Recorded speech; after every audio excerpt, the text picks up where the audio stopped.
Good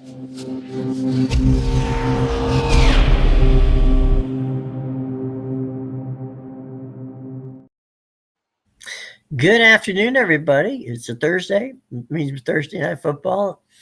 And Matthew and I are here. You know, something went on today, Matt, over at Baylor.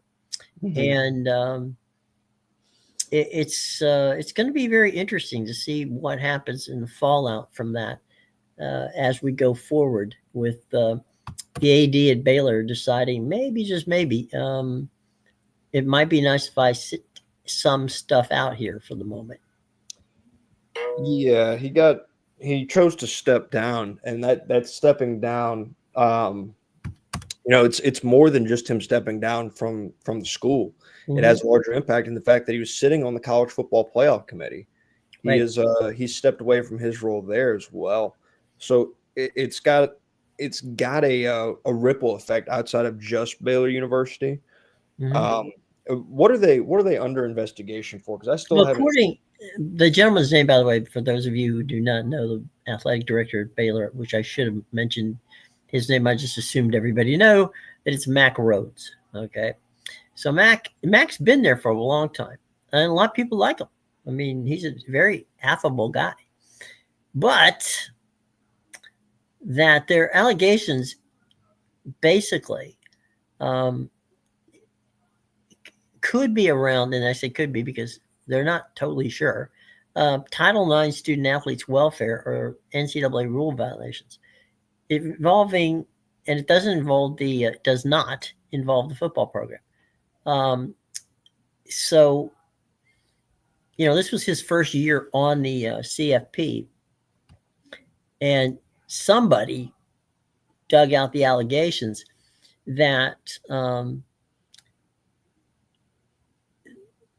there was a physical altercation between a player and an assistant coach that involved Rhoades. So, according to Associated Press, Rhoades approached the tight end Michael Trigg before a home game on September 20th at Arizona State, and put his hands on the player while using an expletive and asking him why he wasn't wearing a long-sleeved yellow shirt under his uniform. Then after the game, according to reports, Rhoades was behind Trigg and some coaches when the AD allegedly grabbed one of the assistant coaches and verbally accosted him. So, ladies and gentlemen, yesterday, Matt and I talked about Brian Kelly and the term cause, and cause getting you fired. Mack Rhoades would have been fired by the end of today had Mack Rhoades not stepped down. For cause, mind you. For cause. I mean, that situation as a whole, just from the reporting, it just makes me go, why? Like, why? Well, as the athletic director, why does it matter if your tight end's wearing a long sleeve yellow shirt or not? Do you not have bigger fish to fry? I know you do. I know you do. I don't understand why you're involved and have that much buy-in to the shirt color of your tight end. It just feels like such an unnecessary. Why? Well, let's call it what it is. It's stupid. I mean, it's absolutely stupid. Mack knows better than that. I mean, this is a guy who, ran for what the size of the university is. Baylor's not a big school, okay? But if you look at the success Baylor's had in basketball, in the Olympic sports as well as football, it's a pretty damn well-run organization. So for Mack to basically torch his career over a damn shirt or whatever he did, from that standpoint, whether it was, maybe he wanted, everybody else was wearing yellow shirts, maybe they had a deal with Under Armour. I have no idea.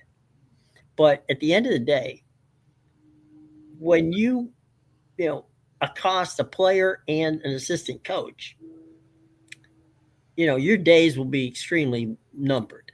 And so I believe, Baylor's a very, as I said, very tight university from a standpoint of it's a private school, it's a religious school, it's got a very strong alumni backing, led by, of course, the folks from the Joe and gosh, The fixture of The the Gaines football. family. Yep. You know, Chip and Joanna, Yep.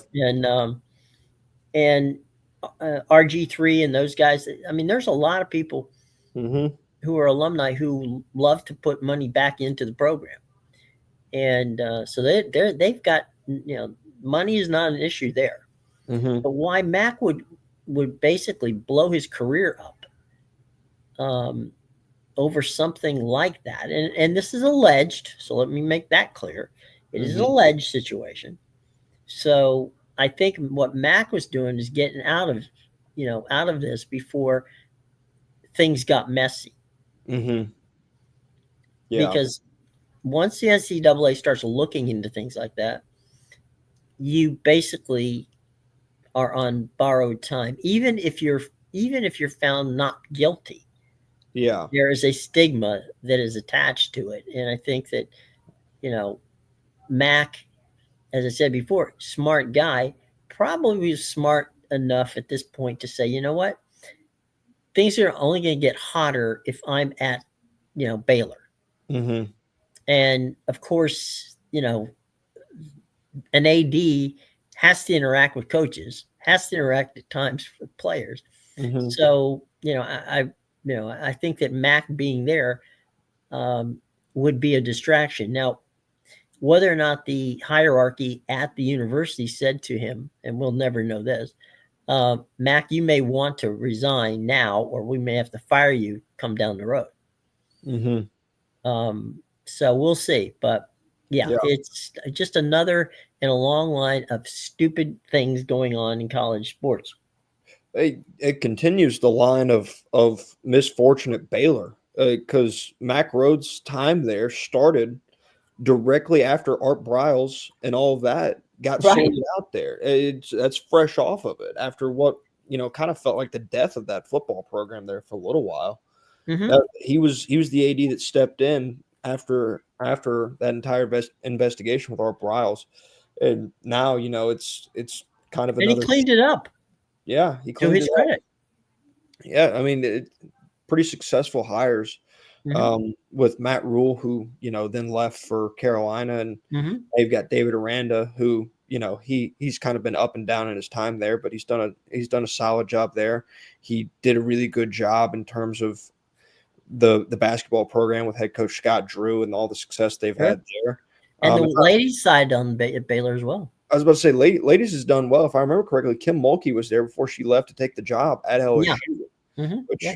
which she left to take that job while he was still the AD Mm-hmm. there. So yeah, he did a fine job. But I guess if he could always run over to the state of Louisiana. They got an athletic director opening, and I don't think Right. Yeah. I don't think they cared. Obviously, they don't care. No, I mean at Uh, this point, they're probably gonna if he could bring Dave Aranda with him, that might be a good deal. yeah, yeah, no, that might be a half bad deal.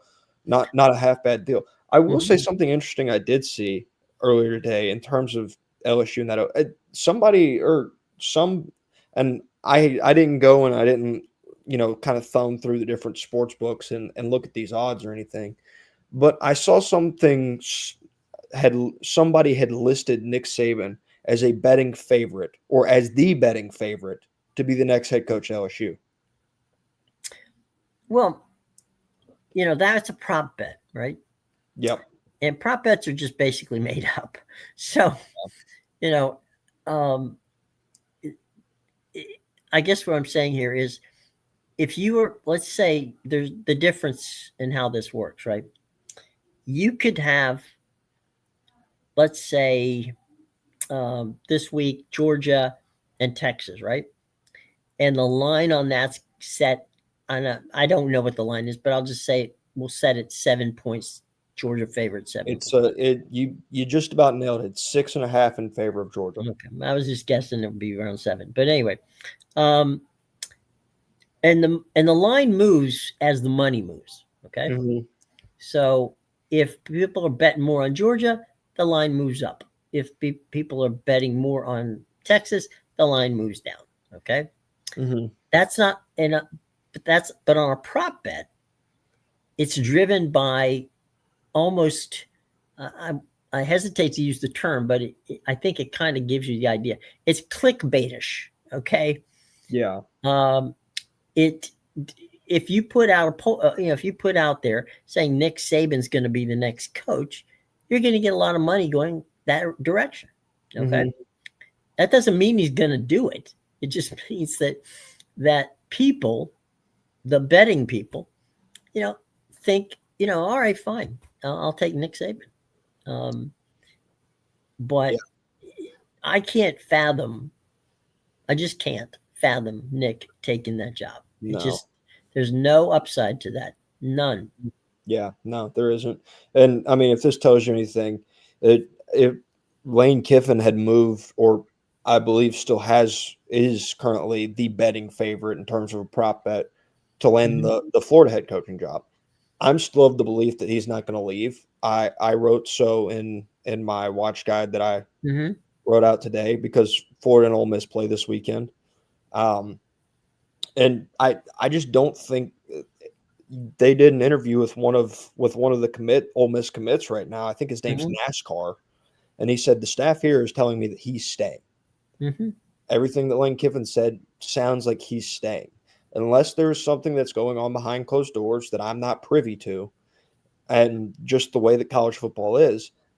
I think he's going to stay. I think that's just kind of the way Lane Kiffin is, and I think he's going to stay, even though he is sitting as the betting favorite.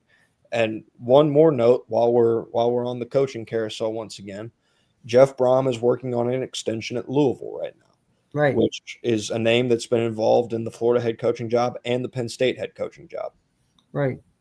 That's Papa John's money there. Yep. So yep. They got money. I've known Lane since he was much younger, because his father Monty was the D coordinator for Tony Dungy when he was at Tampa Bay. And if you look at Lane's career, there's been a lot of jumping around. And I think that perhaps as he's gotten older, he's realized, you know what? There's something to be said for stability. And there's something to be said for, his dad, Monty, coached on the Buccaneers team long after, Tony left. Yeah. And then basically when Lane got the job at Tennessee, Monty, decided that it'd be kind of fun to coach with his son. So he jumped, from college. I'm sorry, from the pros over to college. Yeah. And coached the defense at Tennessee. But I think that what's happened to Lane is he's matured. And he's realized, okay, I got this Ole Miss job. They love me here. I'm happy here.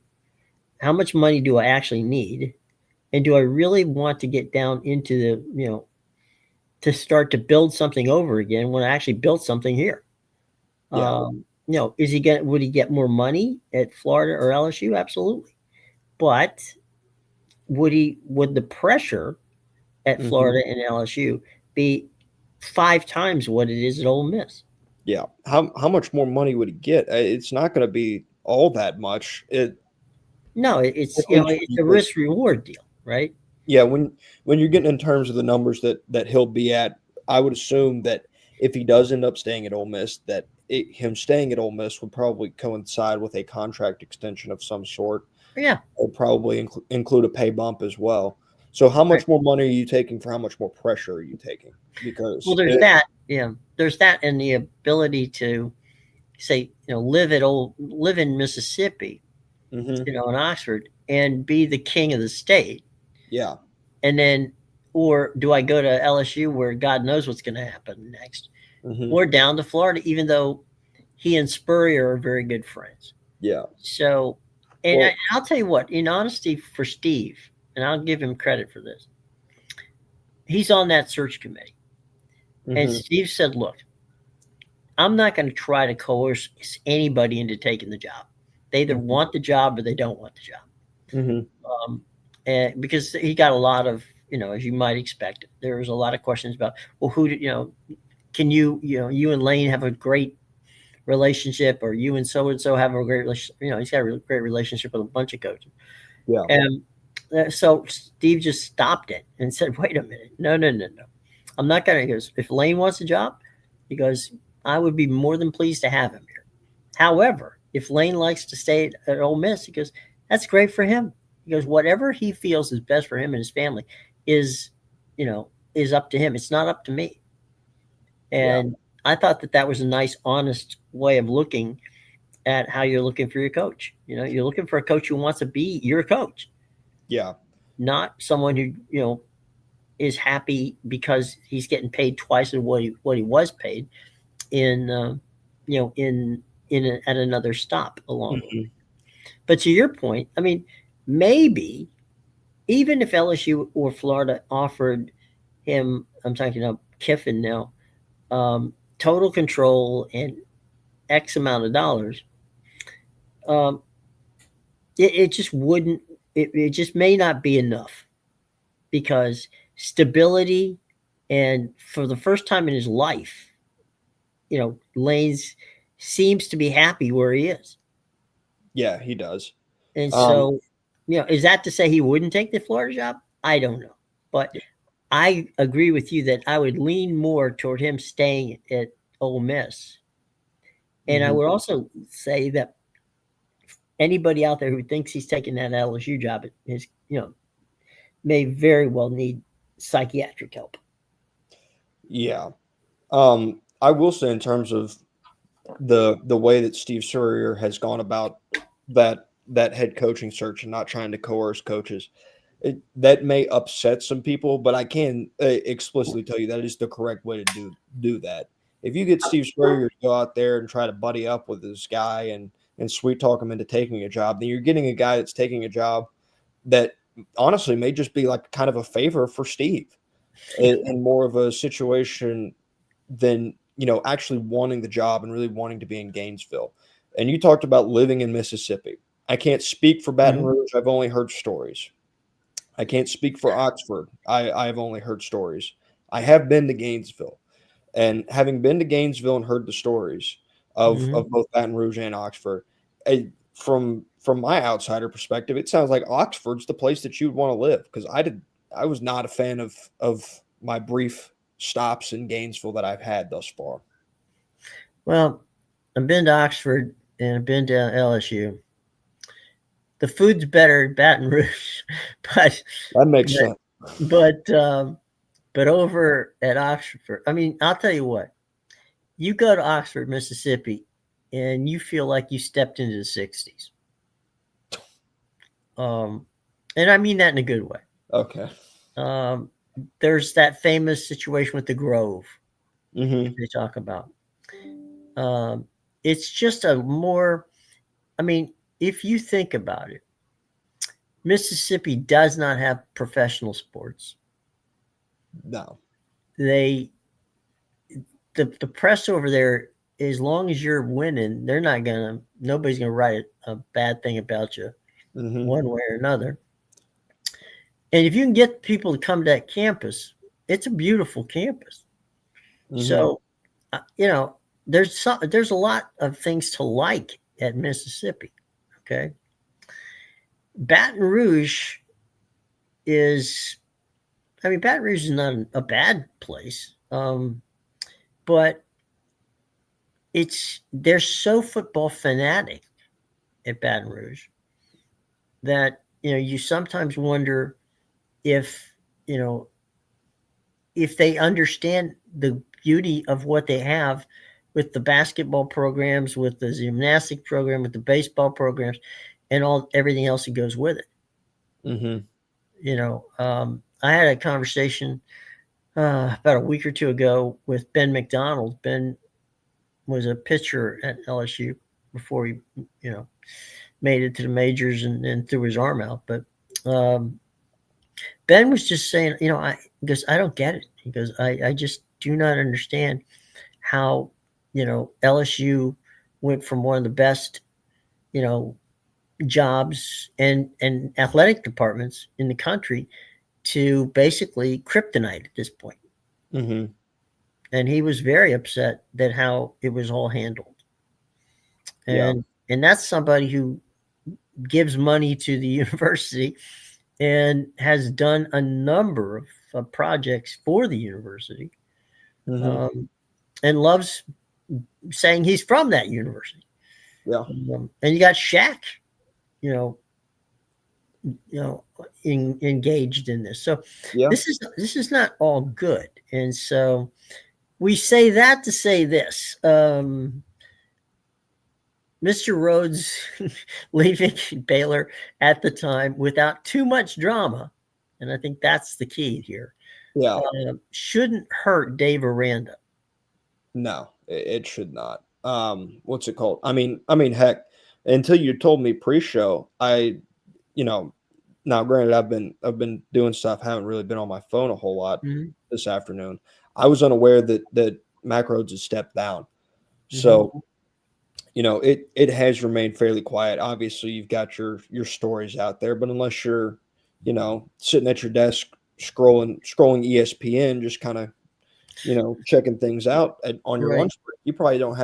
You're probably not very privy to the fact that Mack Rhoades is out at Baylor.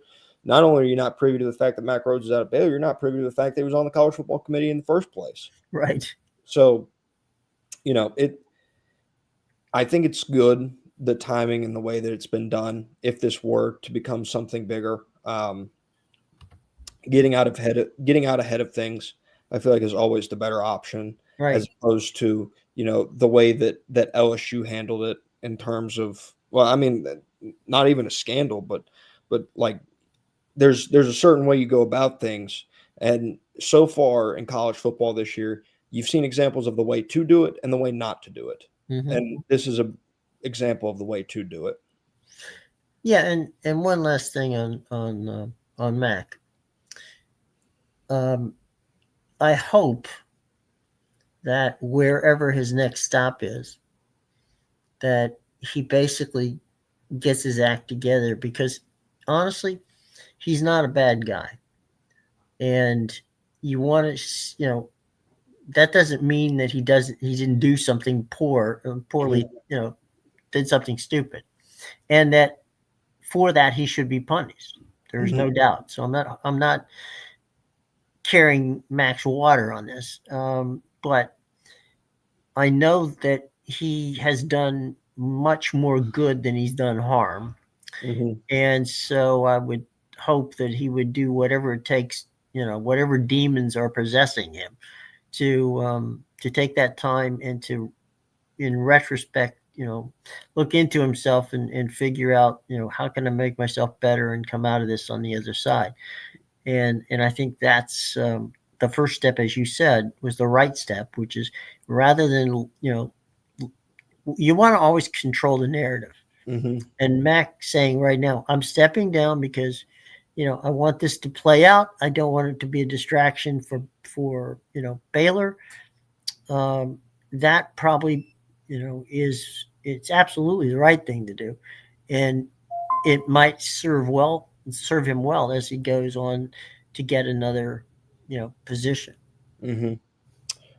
Well, in terms of LSU, and speak of their current and famous alumnus, last night Paul Skeens won his second consecutive Cy Young, along with Tarek Skubal, who won his second consecutive Cy Young as well.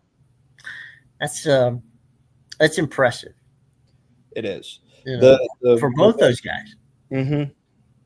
And not that the competition in the NL wasn't stiff. Christopher Sanchez, Yamamoto, they had fantastic years. But when you went over to that AL and the Cy Young race that it was, and how well Garrett Crochet pitched this year, Mm-hmm.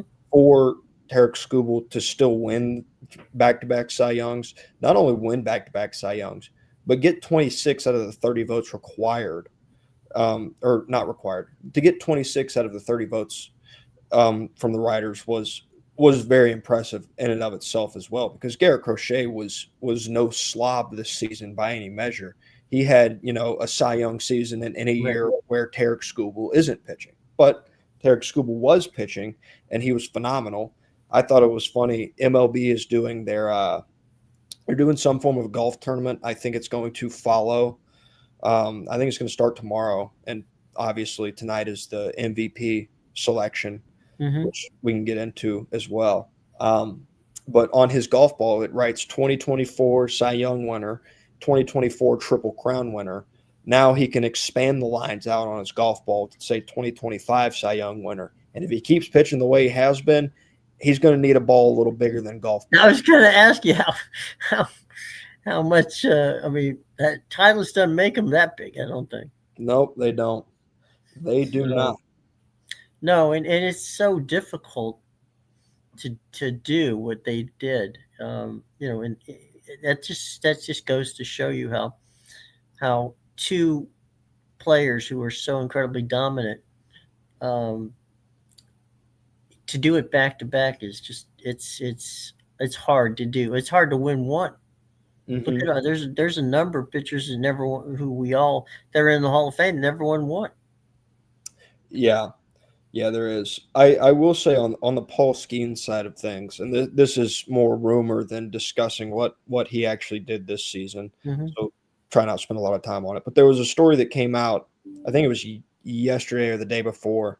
It's been within the past 48 hours that there was supposedly an anonymous teammate that told a reporter in New York that Paul Skeens talks about wanting to play for the Yankees. And Yankees fans took that and they gobbled it up and they love Paul Skeens and yada, yada, yada. Mm-hmm. And then Paul last night said, there's a lot of people outside of the city of Pittsburgh who expect us to lose. He Mm-hmm. said, in fact, there are 29 fan bases that the expectation is that Pittsburgh's going to lose baseball games and have Mm-hmm. a losing season. He said, wouldn't it be really special to be a part of the 26 guys that's able to change that narrative and turn things around? So he shut down the reporting that came out from a quote anonymous teammate, and I don't remember who wrote the piece up there in New York. Yeah, you're having a little audio. I am. Hello. A member of this that won the that won it all when everybody else them such low expectations. Jim, I missed the first part of that right there. Okay. All right, let's see. What I said is I was trying to sum up what you had said, and I said you were talking about was it Pirate team that was a championship team, and that thought that would be cool to addressing a Yankee issue. Mm-hmm. Yeah. Yeah. So it was I thought it was good for him to shut down those rumors last night, just because, whether or not the rumors are or are not true, it's still something that you're in the off season, you're under contract for years to come in Pittsburgh. Mm-hmm. And so you have an obligation to that city and that organization, however frustrated fans may be at the owner, um, to go out there and do your best, even if your best is giving up a run and losing 1-0 after going 8 innings with 1 run. But it it just kind of calms some of it because you're getting into the season in terms of the MLB this offseason, this talking season, where there's a lot of noise in a lot of places. And speaking of a lot of noise in a lot of places, Tarek Skubal is another name that there's going to be noise, already has been noise about this offseason, potentially getting moved because of his unwillingness to sign a contract extension in Detroit. Mm-hmm.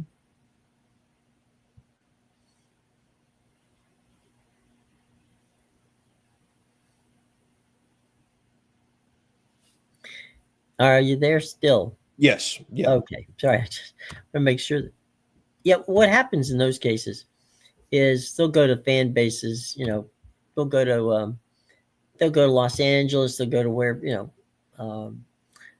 wherever they can, on the situation where, um, opposite fan bases, opposing fan bases will, wear Skeens jerseys that they've mocked up from wherever they are. Mm-hmm. Um, I, Paul Skeens to me looks like the kind of guy who wants to find a home and pitch, Mm-hmm. and he doesn't want all the outside, distractions. Yeah. He's not a diva. He's not anybody who, he just seems like he reminds me of a young Max Scherzer in that regard. Mm-hmm. That the temperament is, I want to play with these guys because these guys are my friends, Yeah. and I want to be a player on this team. Now, the team he's got right now, they. I think if you look, the Pirates have, and they've got a good pipeline of players. The Pirates have the kind of team that could be a Cincinnati Reds next year. They do. To be honest with you, I think people kind of had them pegged as a team that could pop this year. Mm-hmm. With they had Jared Jones who got hurt. He's a fantastic pitcher. They have Mitch Mm-hmm. Keller, who's very good in his own respect. They had Henry Davis, a former number one overall prospect, former number Mm-hmm. one overall pick. They have O'Neal Cruz patrolling center field, who is a 6'7" freak of nature in terms of how hard he can hit the baseball. That when he's got the tools that he has, because he He looks has, like a power forward. yeah, he's big, he's strong, he's one of the fastest runners in Major League Baseball. Mm-hmm. So they need him to make a little more contact, but still, these are all pieces that they have in this system, and they had Brian Hayes, which they traded ironically enough to Cincinnati this past season. They had a very young and talented roster in a lot of ways, but when you have a young and talented roster, and this is something that the Red Sox are coming up on, and I'm fairly familiar with in terms of that scenario, you have to supplement your young roster with free agency spending.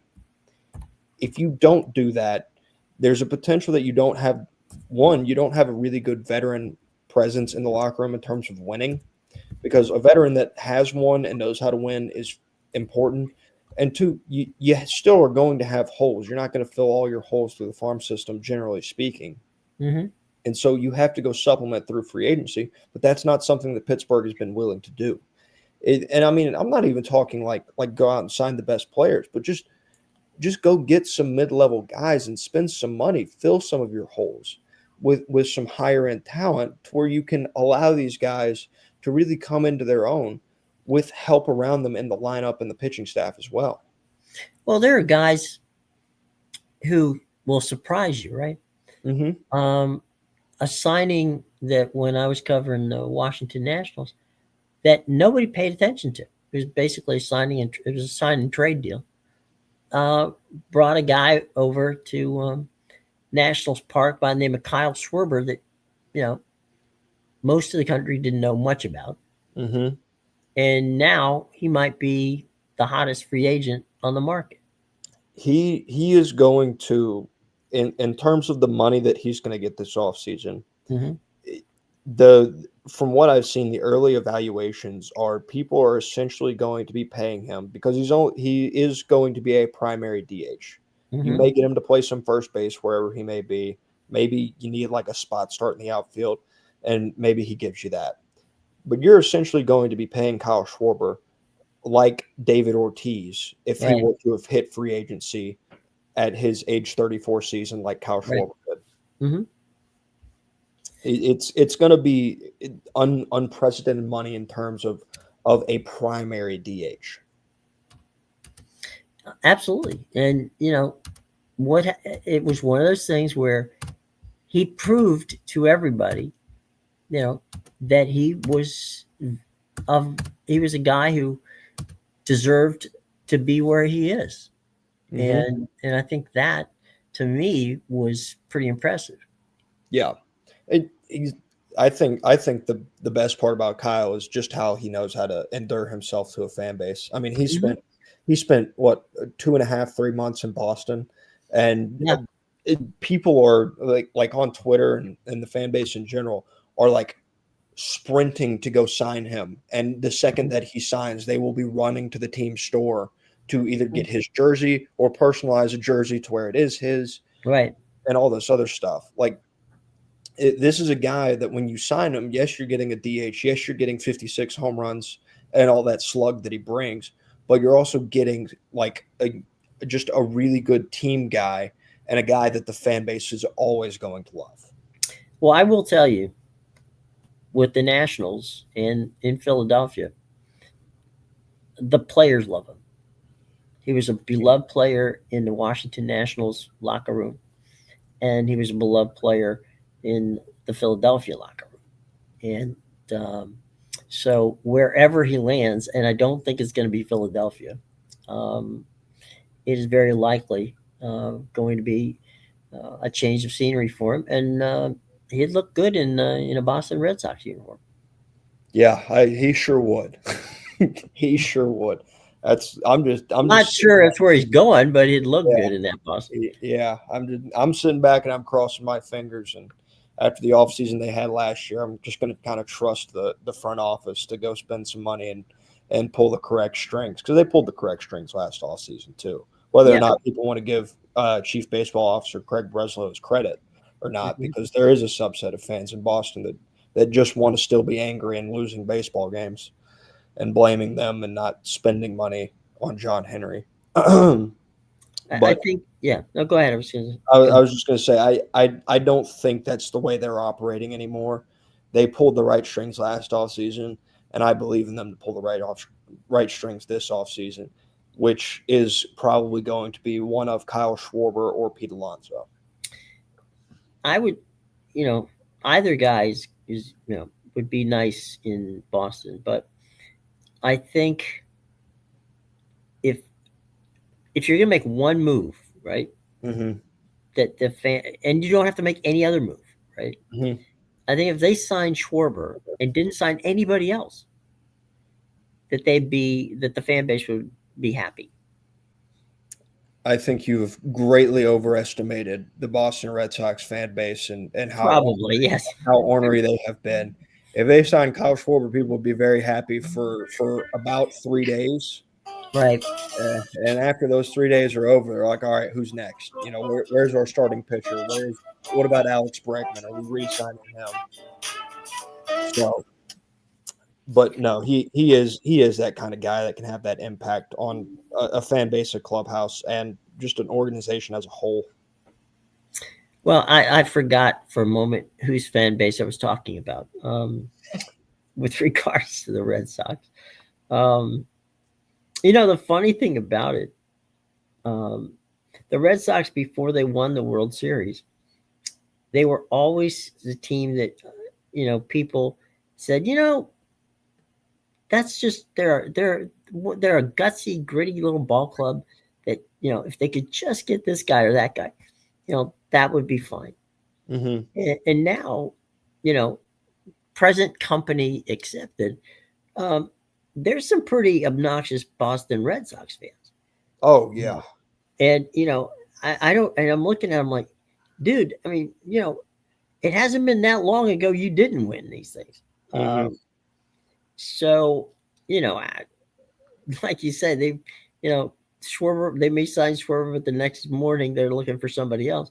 Mm-hmm. Um, I, all you want to do is win baseball games, boys. Yeah. And, Well, you know, fans fans can be very fickle. I get it, but yep. you know, I can tell you that I've had some interactions with people that live in the subset of a bit obnoxious mm-hmm, and ornery. I had done an interview a while back for a podcast based around the Boston Red Sox. mm-hmm, Throughout that interview process, one of the questions I was asked was well, who would you hire as manager? Um, if instead of Alex Cora. And now, granted, I didn't get the wording on that perfect, but basically they were looking forward ahead to the next manager, and this was earlier this was at like the start of this season, and I just looked at him and said, I don't know who I'd hire instead of Alex Cora because I don't think Alex Cora deserves to be fired. Like I don't know what we're doing here in terms of that. So they are there, and it seems like they've gotten a lot louder after 2018 and a season in which the Red Sox won the World Series. Right. But yeah, they are there and getting increasingly louder. Okay. Alonso, yeah, Pete's good. Pete's defensively a good first baseman and can hit. So if they needed a first baseman who could hit, he wouldn't be a bad second choice there. And that might be somebody that's on their wish list. I don't know how much money that John Henry and the Fenway team are going to spend on the roster this year. Yeah, we'll see. Yeah, and like you said, you have to trust the GM to figure out what goes. So we'll see. We'll see how that goes. All right. So let's see. This is something that I know you can talk about because you're there.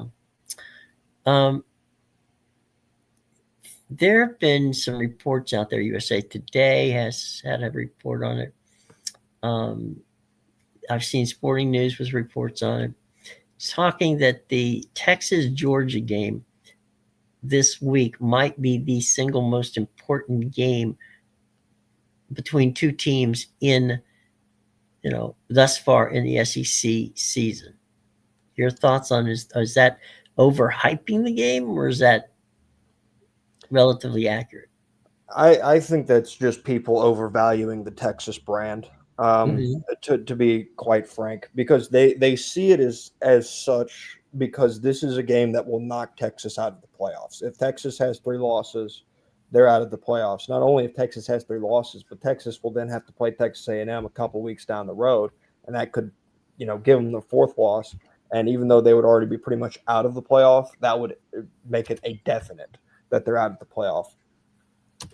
In terms of Texas and Georgia this weekend, though, it's a game that, at least myself personally, I have a bad taste in my mouth left from Texas last year. I mean, these are people that came in to the SEC, and for all year, and all you really heard was how they came in and they're running the SEC and they're gonna run the SEC, and they ran those clips on College Game Day. There, you can go look up clips of Desmond Howard saying there's a new sheriff in town in terms of Texas.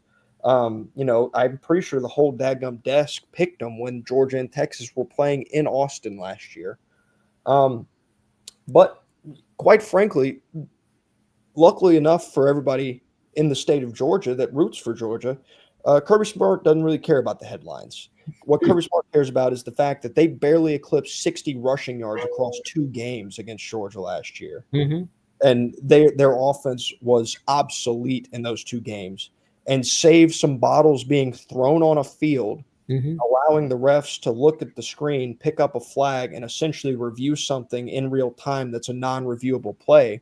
Texas would have been handled in that first game in a much more embarrassing fashion.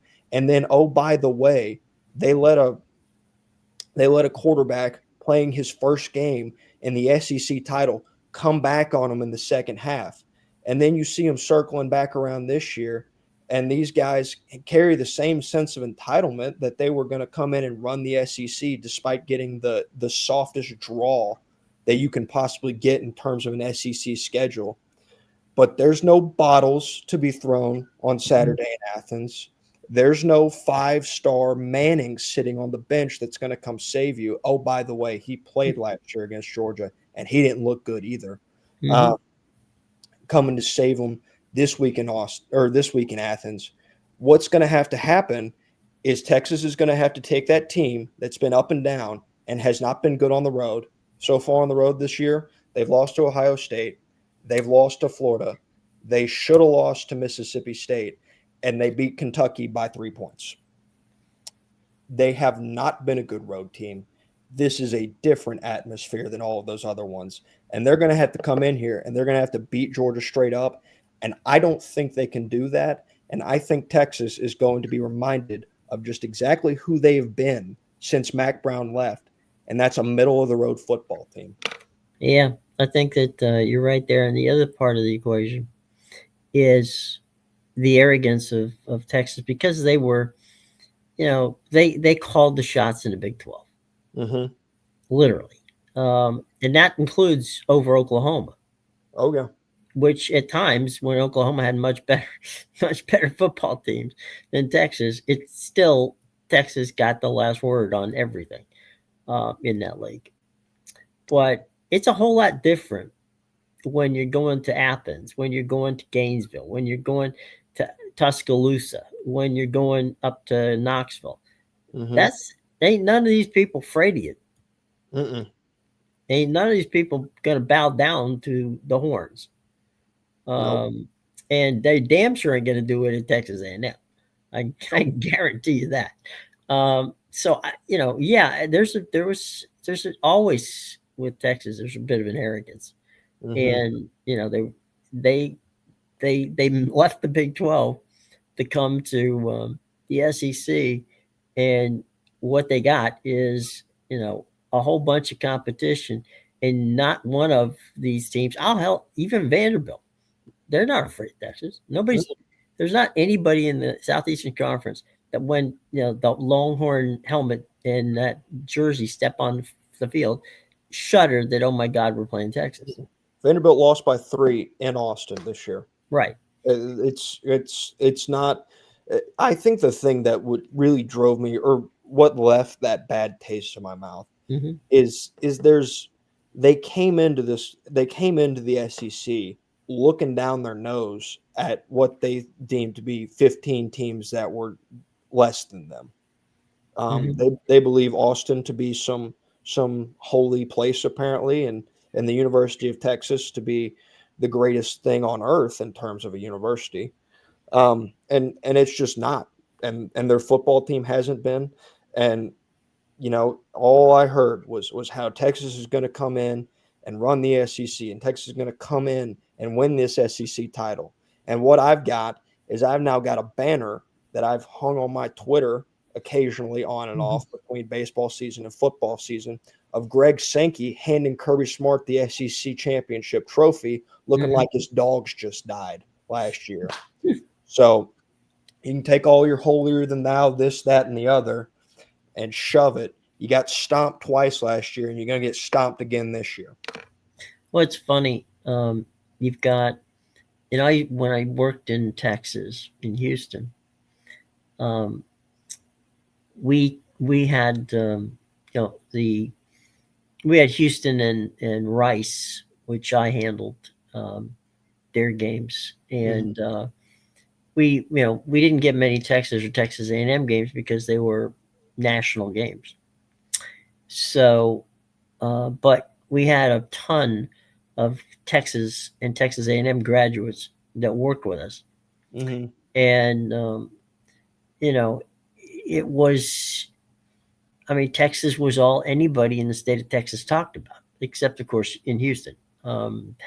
They were not necessarily bowing down to the horns, but they've got what at one point in time Alabama had with the SEC, where they felt a superiority to the rest of the teams in the conference. Like why are we even playing? So we're going to beat everybody. And I got to say, the coach in defense of Sarkisian, it's not him. No, it's not him at all. That's not his style. And I bet you if you sat down with him and Kirby, you'd see a lot of the same person. The same temperament, the same way that they like doing things. They're not. Neither one of them are camera hogs that want to get the next best soundbite. Mm-hmm. They like to go and coach football teams. They're Mm-hmm. not people who are prone to hyperbole. Um, Mm-hmm. those of you who know Urban Meyer would understand how the other way could go the other way. Mm-hmm. So yeah, I mean, in some regards, I feel bad for Sark because it's not him that's propping him up. Mm-hmm. It's the media, and I can't, I don't understand. I don't. I mean, I I've covered football for a long time. I, good when you see it, Yeah. I and that mean, ain't good. Okay, yeah. and if if I can sit down with Sarkeesian and he'd tell me it's not good. Mm-hmm. It's not like he's gonna go out there and basically say, well, gosh, that's the you know if we only had if he's not one of these guys who makes excuses like if the ref had done this, or if we if the wind was this way, or the turf was that way. He's not looking for excuses. Mm-hmm. He's looking for how do we win these football games. Yeah. The thing that I'm curious to see, not that nothing else has followed, except for there has been Texas had a decommit this past week, Mm-hmm. and there was a statement made alluding to how there might be more that follow. And that's the only thing that I've got linking that earlier report in the season from Diana Rossini in Mm-hmm. terms of interest in NFL jobs. And obviously, Steve Sarkisian got up there and vehemently denied it. Mm-hmm. He was upset by it. Jimmy Sexton and CAA put out a statement regarding it. Mm-hmm. Um, but it does make me wonder if he might be feeling a little bit of that Texas heat and really just kind of be wanting something. I hate to say it, simpler, I guess, in terms of all the noise that goes around it. Because I mean, it's not just like the Texas beat writers who love Texas, because the beat No. writers who love Texas, like Paul Feinbaum had practically a love affair with Arch Manning in the entire SEC preseason. And it didn't stop after they lost to Ohio State. He kept it going until they lost to Florida. And after they Mm-hmm. lost to Florida, he's like, all right, maybe we pump the brakes. But that's what it took. And so the media does love Texas. Texas is the media's darling. I don't know why that is. In terms of the actual football game being played and stuff that goes into it statistically, I can tell you that Texas is going to roll in there with the number 2 rush defense in the country. Mm-hmm. I can tell you that Georgia's running game is worlds different than it was last year. It was Mm-hmm. hanging around somewhere in the 70s last year. I think it's 22 this year in terms Mm-hmm. of rushing offense per game.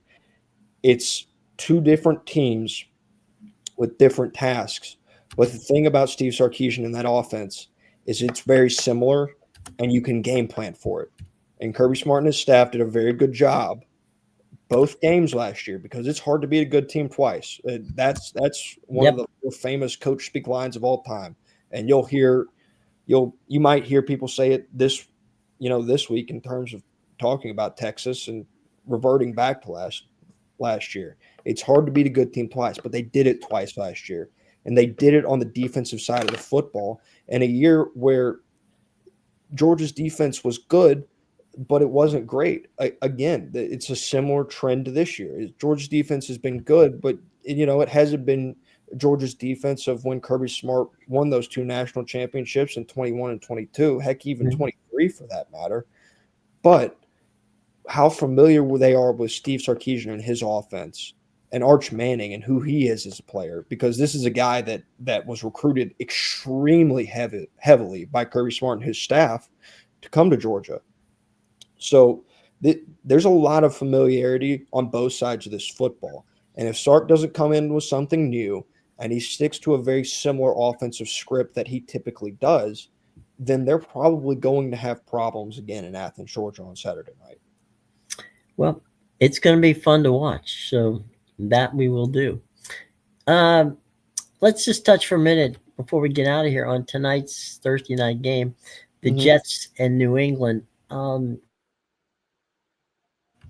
You got a New England team that might be at the moment the hottest team in the NFL, Mm-hmm. and you got a Jets team that might be not as team in the NFL. They got problems in New York with and tonight is the night the Jets are going to get it right because they're going to Foxborough to play that game. Yeah, that's a tough draw for New York.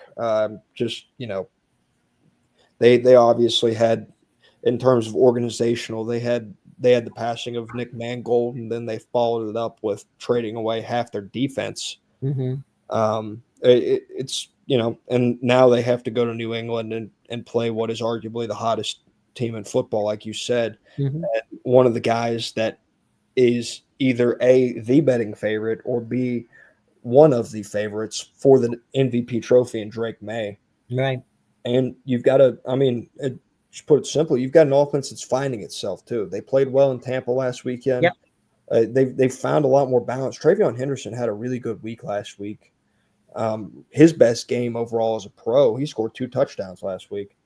So, and as someone who drafted Travion Henderson, expecting that a little bit earlier in the season on my fantasy team, I can tell you it's something that I've been waiting for a while now. But no, they've got an uphill battle because Justin Fields still just hasn't found it as their quarterback. Mm-hmm. And I mean, Well, Jameis Winston's quarterbacking. the Jets. I believe so. I thought they had moved back to Justin Fields. Jameis Winston's on the Giants. Oh, I'm sorry. You're right. I got them screwed. I got the New York team screwed up. Okay, yeah, but so they've got their work cut out for them. First year head coach Aaron Glenn has not had necessarily an easy go of it, and what has been a bit of a tumultuous season in the Meadowlands for the Jets. Mm-hmm.